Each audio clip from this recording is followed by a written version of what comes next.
Media Israel mengakui kekalahan pasukan IDF dalam operasi daratnya di jalur Gaza, Palestina. Pengakuan kekalahan Israel di Gaza dimulai ketika angkatan bersenjata rezim Zionis setelah 86 hari melancarkan pemboman udara dan perang darat selama 2 bulan tidak berhasil mencapai tujuannya.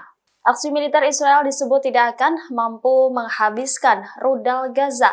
Bahkan jika perang berakhir dengan keberhasilan Israel meraih targetnya, penembakan rudal dari jalur Gaza ke Israel tidak akan pernah berhenti. Hal ini sebagaimana dilaporkan radio militer Israel, sebagaimana mengutip pernyataan seorang perwira militer senior Israel pada Minggu 31 Desember 2023. Diketahui di hari ke-86 perang di Gaza, Israel tidak berhasil mencapai satu pun targetnya.